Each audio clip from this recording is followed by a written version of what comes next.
Ladies and gentlemen, for the next 20 minutes, it will be my pleasure to take you at the editorial offices of German magazines in the 18th century. My name is Wiebke Hemmerling, and I work at the Göttingen Academy of Sciences and Humanities in the research project Scholarly Journals and Newspapers in the Age of Enlightenment. As you can see from the title of my presentation, my main interest today will be the question of journalistic information policy and the conditions for the publication of serial supplements in the 18th century. But before I go into detail, I would like to show briefly how we can find answers to these questions. Finding those passages in journals which comment on insights and how periodicals were organized was left to chance for a long time. With the coming of the digital age, however, the possibilities for a successful search were greatly enhanced. So much even that by now the number of hits is often far too high, and the search mostly cannot be narrowed down to a specific genre. The research database Scholarly Journals and Newspapers in the Age of Enlightenment offers, among many other things, systematic access to these editorial communications. At the moment, the database already provides an index to 294 scholarly periodicals, that is, to more than 2,000 volumes and about 992,000 pages. With our work continuing, we will exceed the mark of 1 million pages this year.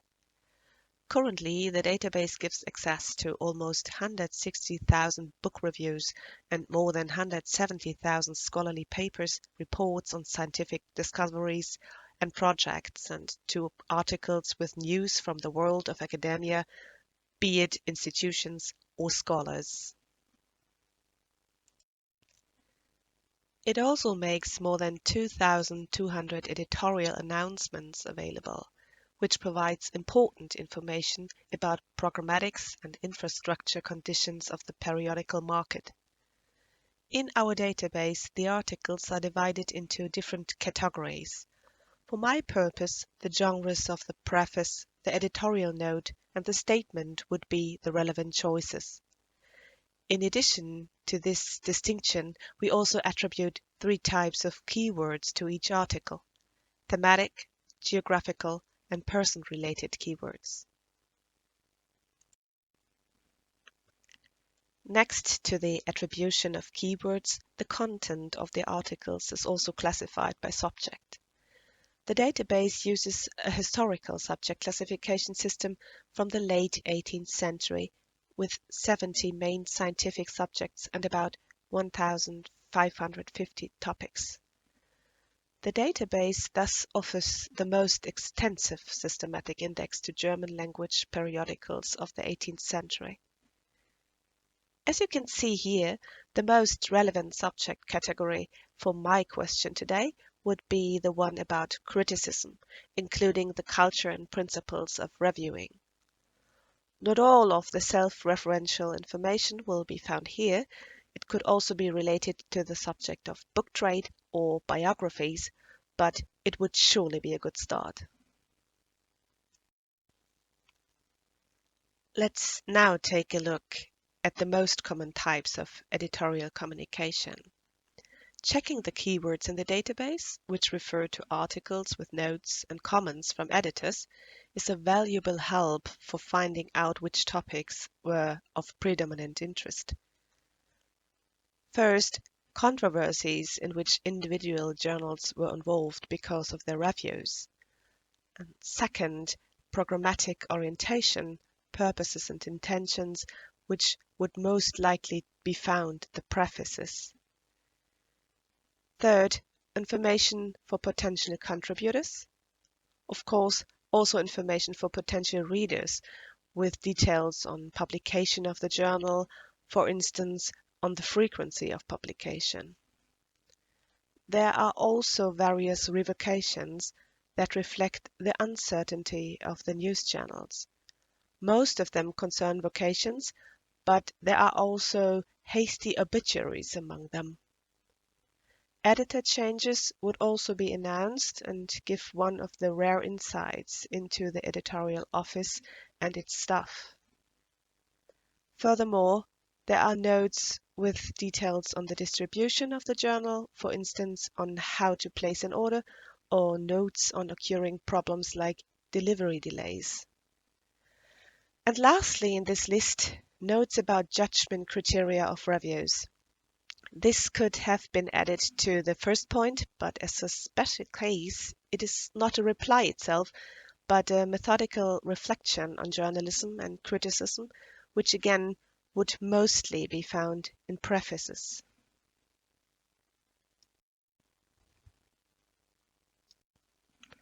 To return to my main interest, the question of journalistic information policy, I would now like to focus on articles with information on contribution, publication, and distribution. So now we have at last reached the editorial offices and printing houses. Scholarly journals dealt with scholarly news, but even with that particular focus, the room for news was of course limited. Paper was the most limiting factor and caused high costs. Publishing a journal was, and still is, first and foremost a business. Decisions had to be made about useful content and dispensable leftovers. Let's assume the man in the background is the editor of a journal, the man in charge. He decided which events would become news and how much space each news item would get. He was the central link between different actors and interests. Here you can see the many different people who were in one way or another connected to a journal. Any of these relationships could cause problems for the editor, which he occasionally shared with the readers. And that is precisely our chance today to get an idea of how things should actually have worked. For the big problem with everyday history is that of course little to nothing is said about facts that were self-evident at the time. Let's start with the publisher. The publisher and the editor were only seldom one and the same person, as in the case of Friedrich Nicolai's famous journal Allgemeine Deutsche Bibliothek. The publisher bore the business risk and therefore had to pay attention to profitability, keep an eye on competing journals and unauthorized reprints, and also had to organize distribution. The editor's decisions could involve financial risk for the publisher and thus put a strain on their business relationship.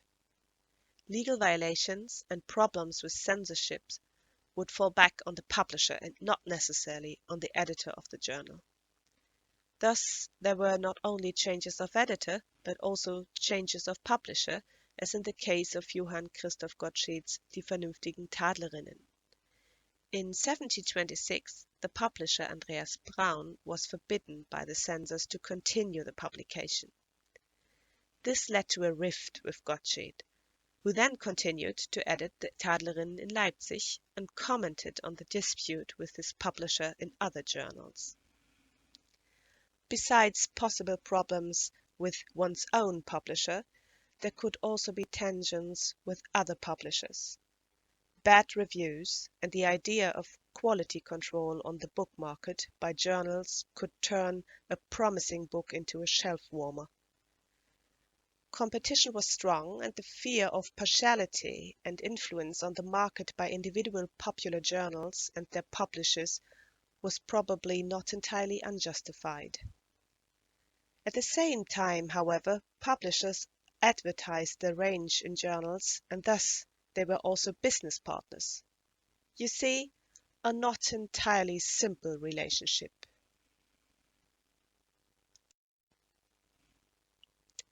Publishers and booksellers are, by the way, difficult to separate in the 18th century.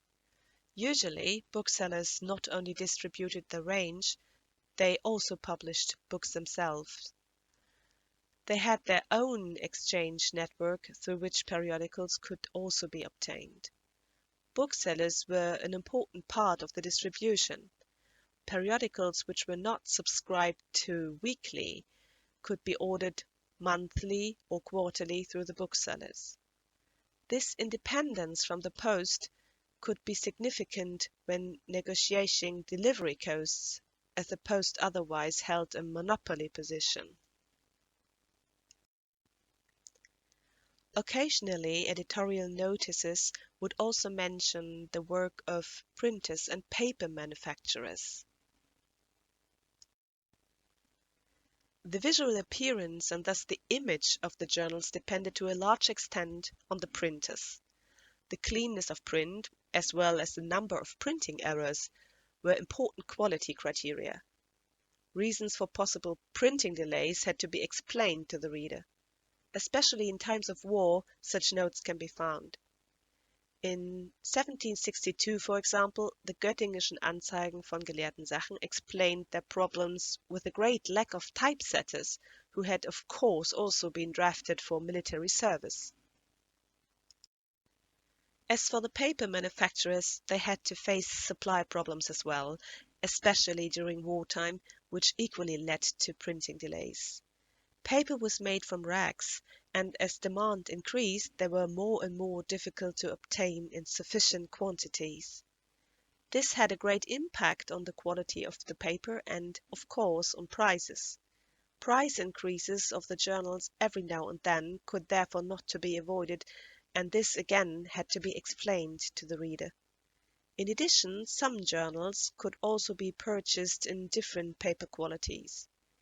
After all, there were also collector's items for one's own private library and were usually bound together by the bookbinder at the end of the year. The post was an important partner of the journals in two ways. Firstly, all journals that were to be obtained weekly or even several times a week were subscribed to via the post. The post had the postal privilege approved by the government. Carters were forbidden to carry periodicals under threat of punishment.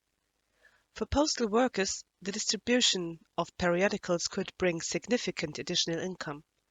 In larger cities, a separate area was created in the postal stations reserved for the expedition of newspapers. Editorial messages concerning the post are therefore often about delivery delays, replacement for lost periodicals, and the responsibilities of post offices for ordering. Overpriced payments demanded by postal workers also gave rise to complaints. In addition to distribution, the post was also an important partner for the entire news organization of the journals. Around 1760, a letter from Berlin to Frankfurt am Main cost about 6 Groschen and took 9 days to travel.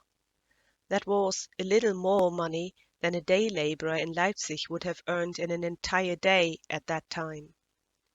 In groceries, this was an equivalent of about 12 pounds of bread, or 7 eggs, or 4 pounds of pork. The problem was that generally letters and items were sent through the post unfranked. It was the recipient who paid for the delivery. This could become a serious financial strain for the publisher of a journal. After all, the value of the news had to exceed the value of its postage, and that was not always the case. So, while at the beginning of the century editors rather asked for news and collaboration, they insisted later on that unsolicited contributions would never be sent without postage. This brings us to the occasional contributors and permanent correspondents. In many cases, editors try to build a network of correspondents for their journals with the aim of covering as much of the country as possible. The correspondents received free copies and sent their news on fixed dates and at the publisher's expense. In addition, there were many submissions from occasional contributors who, however, had one disadvantage: the correctness of their information was not assured. Apparently, these messages were often sent anonymously. In many notices, editors asked that at least to them the anonymity of the sender should be revealed. In short, there was more news to report than there was space to do so. Again and again, decisions had to be made. Which promotions should be reported on and which shouldn't? Which death notice was important enough to be mentioned? Which book projects? Which inventions? Which scientific observations? Events would be worth reporting and thus have a news value if they were new to the reader, had a novelty value, and had at the same time an informational value. Three informational values can be distinguished: the knowledge and orientation value, the use value, and the entertainment and conversation value. In the case of scholarly journals, the focus was, of course, on the knowledge and orientation value. First and foremost, the reader wished to be informed. This could also be of interest for personal decisions, such as whether or not it was safe to be vaccinated against smallpox. In this case, the articles would also have had a use value. And for the expansion of one's own social position, the entertainment and conversational value of what one read should not be underestimated. In this respect, the submissions could be evaluated in many ways, but beyond an informational value, they could have also another value still, namely an economic value, for the abundance could be turned into cash. What was interesting for a broad audience was free of cost, but what primarily served the self-interest would be charged and cost insertion fees. It was this kind of leftover submissions which then often made its way into serial supplements. Therefore, the specific serial format can also be regarded as a saturation symptom of the news market. Supplements were usually free of charge for subscribers to a journal because their content was either advertised and thus already paid for, or because the supplement was priced into the main journal. There was also the model that you had to pay extra for the supplement, but were allowed to place small announcements for free. These were often advertisements, mostly book advertisements, or announcements of book projects that required subscribers. The cost for the advertisements was between 2 and 4 kreuzer per line. This could be a very good profit for a journal. Counter-statements also had to be paid for. Replies on book reviews are particularly interesting.